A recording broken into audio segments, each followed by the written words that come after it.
Alaska Insight is supported in part by the Corporation for Public Broadcasting and by viewers just like you. Thank you. Safe, reliable, and affordable childcare has become an enormous problem for families across Alaska.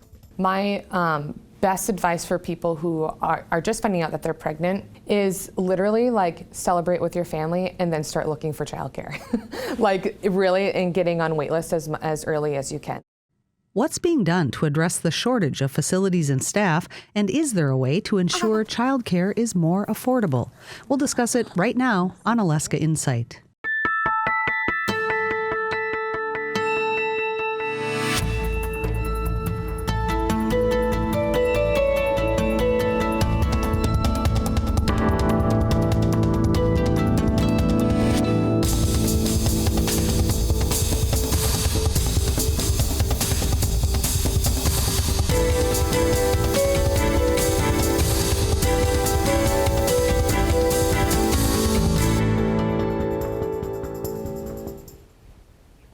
Good evening.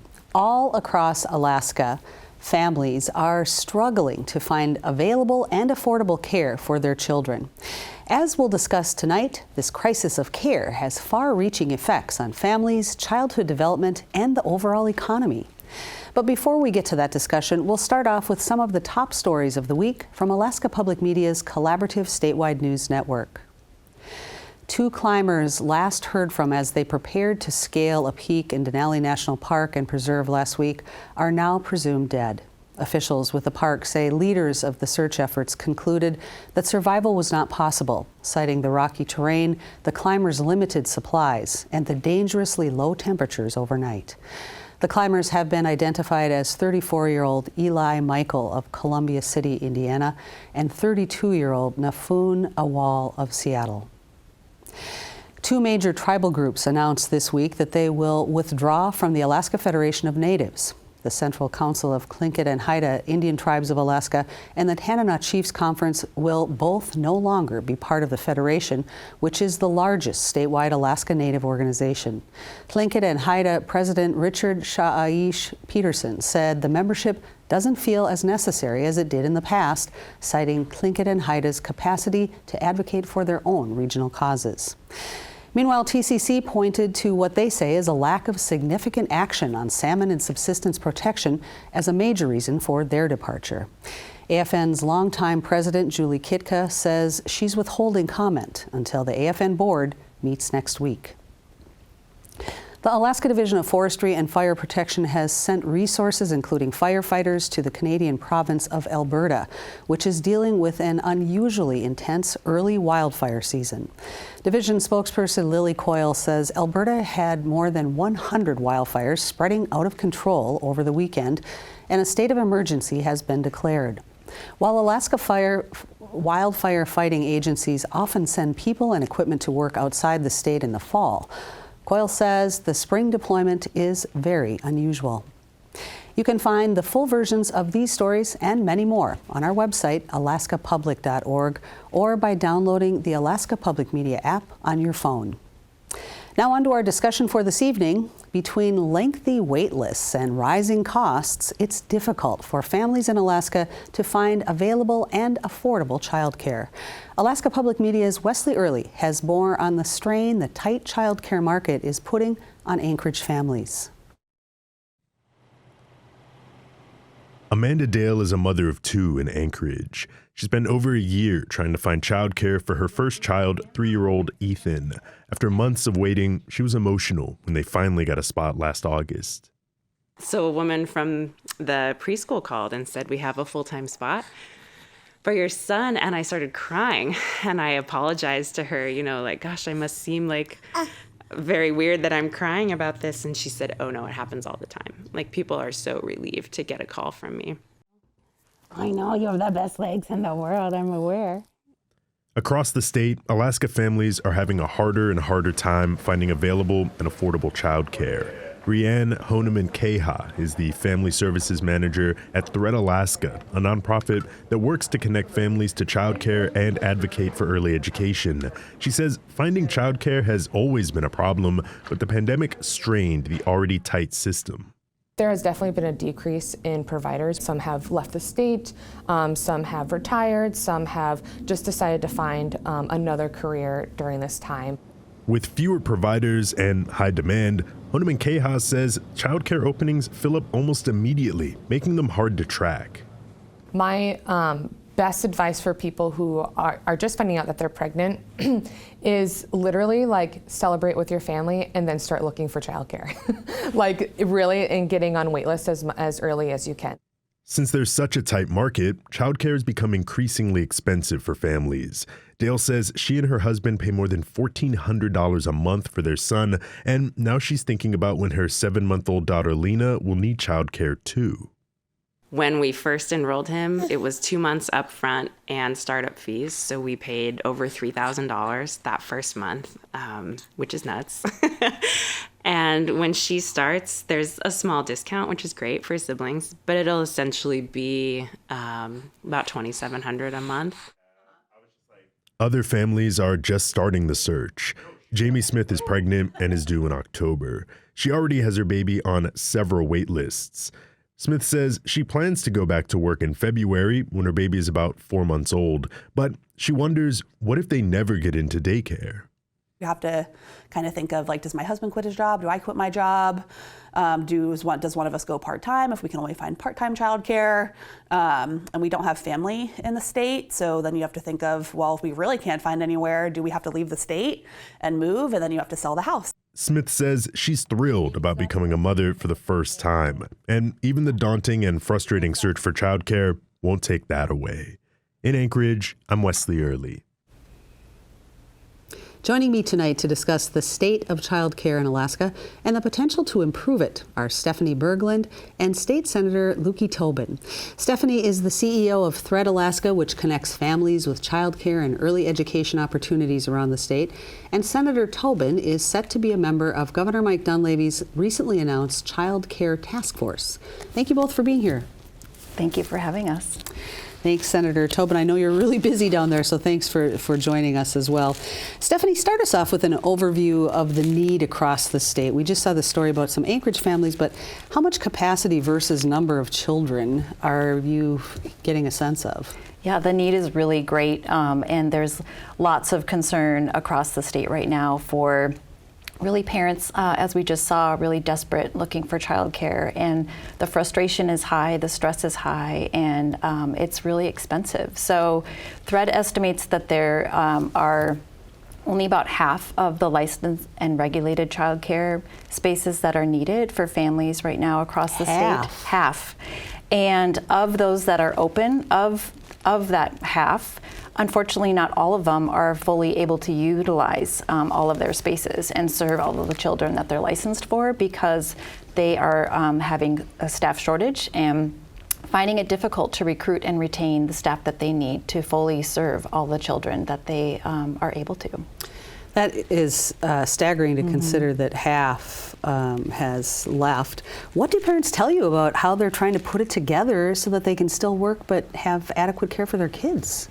You know, we hear really difficult stories. The families that we just saw are really no different than what we hear every day. So we provide free child care referrals for families, and so we're providing services to families and hearing for them the difficult choices that they're making. They're not able to be, productive and focused at work because they're struggling with child care. They're not able to maybe keep the steady employment or the job that they want or the hours of their choice. They're having to, like Jamie mentioned in the video, having to make tough choices of with their partner or spouse, maybe figuring out how to juggle schedules. One person may have to leave their job, and we are hearing some people, not, able to stay here and live and grow and support their families in Anchorage or across the state. So they're making really tough choices. Yeah, and that's certainly not what we want to see for the direction of the state. Yeah. Senator Tobin, what has the task force been tasked with doing? Tell us about this. Well, I think we are going to take some time to figure that out. I know there's been many conversations about the fiscal cliff that many of our sectors are about to experience with the ending of COVID relief funds and the fiscal climate in the state of Alaska being so tenuous, so volatile, with high inflation and other pressures really forcing us into a situation where Alaskans are leaving. They're going away to seek more economic opportunity in the lower 48 and other locations. We are experiencing an attrition of our workforce and labor force. And so the state needs to make some really key investments in areas that help bolster up our economic opportunities in state. And one of those is childcare. I am very elated to see that the Senate budget that was produced yesterday includes $15 million for our child care sector, along with an additional $5 million for our Head Start programs. I don't think this is enough, and I hope the task force will take time to really consider what it looks like to put resources into early education and child care opportunities so that Alaskans can get back to work and that we can entice more folks to come to our state because we care about our kiddos. Why is the task force needed? As we heard in Wesley's story and just heard from Stephanie, the need is quite clear. We know that there is a huge lack of quality child care in the state.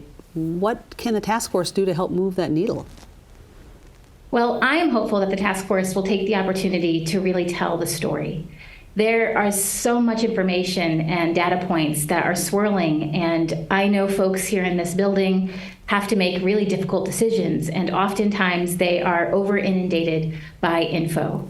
And we have the facts and the data and the information about what is happening in our childcare sector, but what we really need is a cohesive story about what policy choices are before us. And having the right people in the room to help coalesce that information, to be able to thread it together and be very orchestrated in here are the correct steps that our legislature needs to take to help stabilize the sector and help grow it is what I think the key focus of the task force should be. Thank you. Stephanie, talk about the sort of cascade of events that led to such a huge loss of the already limited capacity that was here. It was sort of a convergence of issues, was it not? Well, it was in many ways. Unfortunately, childcare has been not something we've been investing in as a state, or frankly as a society, and it's often a profession that is not looked at as a profession and deserves a lot more respect. And so for years, and actually decades, it's been a sector that's been under-supported.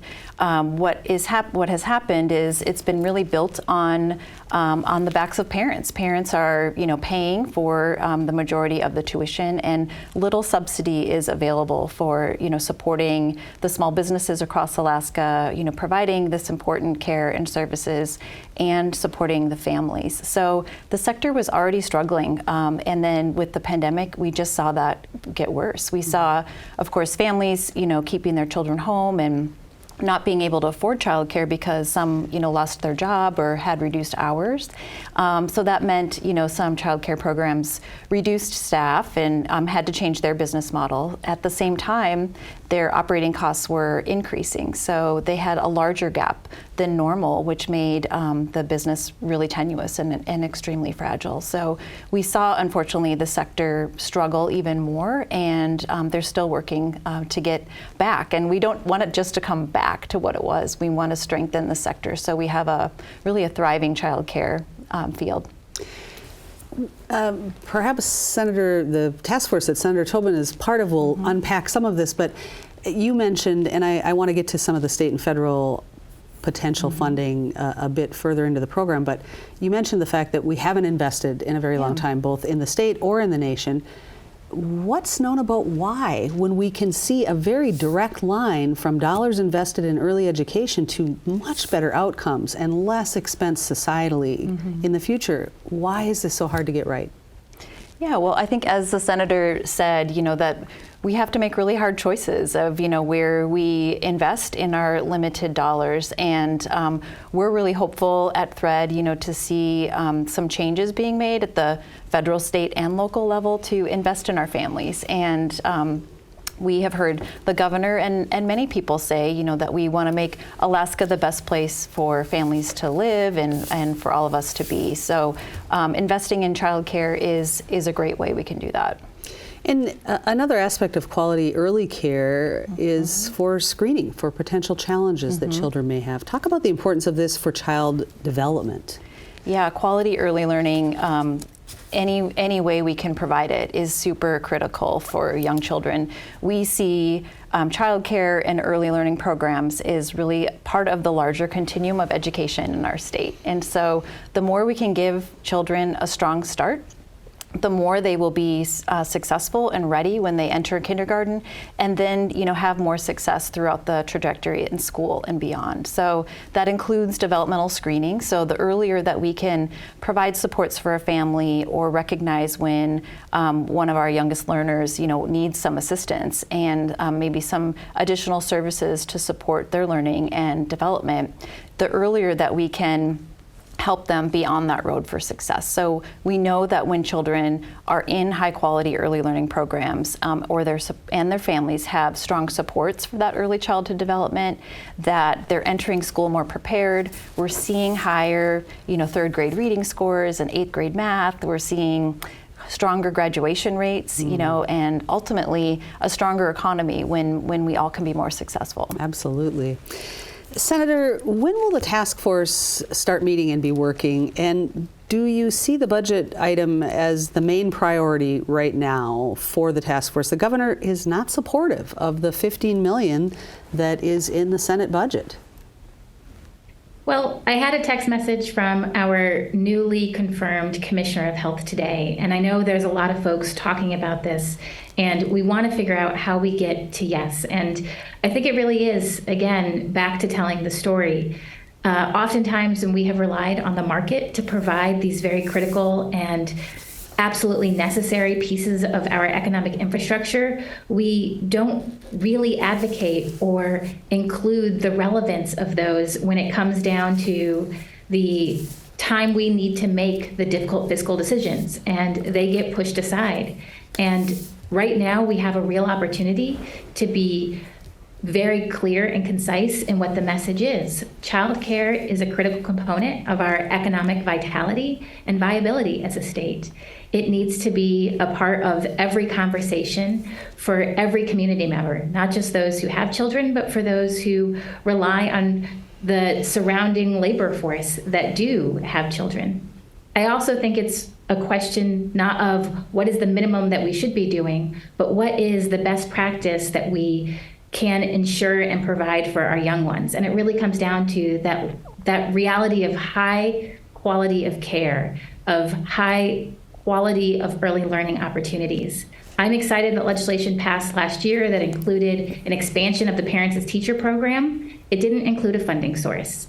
I'm excited that we are talking about high quality early learning like pre-K programs, but not every parent is going to take advantage of those opportunities. We need to create a mixed delivery system that meets every parent where they are and provides all the opportunities for them to get their kiddos into safe quality care. And I think the task force has a lot of advocates that will be included in the conversation that would be pushing for legislative policy and the fiscal components that make that happen next year. Well, Senator, following up there, the Biden administration wants to raise the salaries of preschool and Head Start teachers. There's a plan for paying for care so parents can attend school, and the president's that they would pay for care while parents attend school. The president's 2024 budget seeks to invest $600 billion over a decade to expand child care and preschool access. The White House note says this would add capacity for about 16 million children across the country. Right now, Republicans are seeking budget cuts over the debt ceiling, and at least some of these programs are in the crosshairs. How transformative would this level of investment be, do you think? I think it would be unmeasurable to tell you how transformative it would be. We know that early learning, for every dollar we invest, comes back to us at the very least sevenfold, and in some cases, research showcases it's a 31 rate of return. So for those single dollars that we're putting into our early education streams, into our high quality childcare, we as a society see a benefit that's 31 times that initial investment. That is incredible. And it really will create a growth in our GDP. It will create a growth in our labor force. It will create a growth in the opportunities that are afforded to our young people. And I can't imagine what new and creative innovations and technologies that the young minds that are going through early learning programs today are going to produce when they graduate from high school and university and go off into the great wide world. It is very exciting to me to see our current presidential administration make a real strong push for our young kids and for our families that need to hear that they matter and that they are a key part of our economic success. Stephanie, your thoughts here. Have you talked to the congressional delegation about this particular measure? Yes, actually, Thread was just in Washington earlier this week, and so we had a chance to visit with with the delegation at the Capitol, which was wonderful. And it's again a tough budget cycle where you're saying that we're looking at budget cuts. There's been a lot of spending at the federal level related to COVID, but also a recognition of what's needed to invest in the people across the country. So we were able to share the message of how the COVID stimulus dollars have impacted Alaskans, how they made a difference. Those investments in childcare showed that they worked and they helped to keep childcare open and help offset the expenses that they had, during that critical time. So we were able to share those stories and talk about how we need to, as a country, continue to invest. Mm-hmm. Well, that's good that you were there and making that case. Senator Tobin, the story we saw at the start of tonight's program featured parents in Anchorage. The need is greater, as we know, in rural Alaska. What do rural lawmakers or task force members, if there are some from rural parts of the state, say about the situation in remote regions, areas that are known as child care deserts?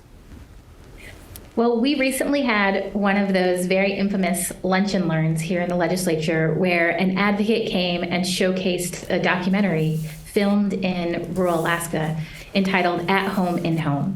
And I think many lawmakers just did not know the story. They didn't understand the regulatory barriers, the infrastructure barriers, the challenges to licensure that many folks are experiencing in our more remote areas.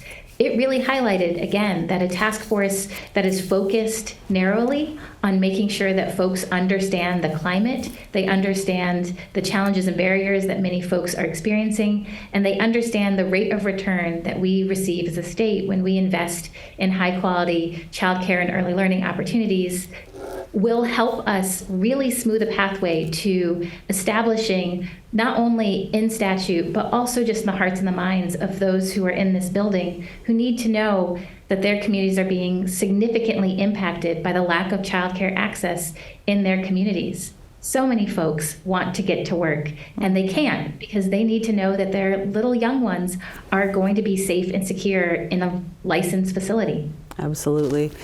The legislature still hasn't resolved the big budget snarls over the permanent fund dividend and new potential revenue sources. A special session may be imminent. And against that backdrop, how confident are you that state investment in these very critical areas of child care support can and will be made? Well, I know it is a key component of many of the conversations I have been having in the Alaska Senate Majority. There are many advocates in the room who remind us all why child care is so critical and how important it is. We as a caucus have been talking about defined benefits and other systems of support to help keep Alaskans in the workforce. We just made the most significant increase to the base student allocation the state has ever seen, and that's because the folks in the room understand how critical and important these young minds are for the future success of Alaska.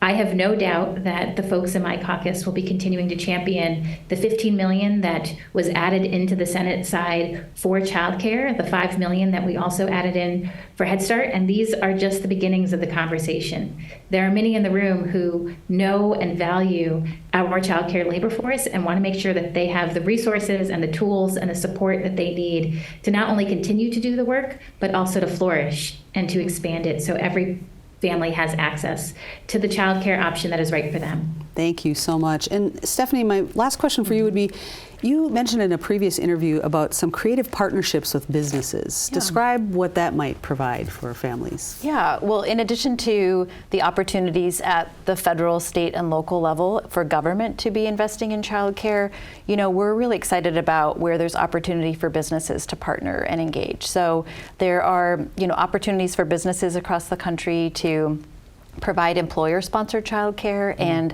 sometimes that's difficult with the infrastructure to, house a childcare program in a business or in their building. But there's other creative ways that we see businesses partnering. So we're looking at how they can, be partnering with other local childcare programs and other businesses for creative solutions. All right. Well, thank you both so much for the work that you're doing that's so important for the future of Alaska and Alaska's children. Thank you.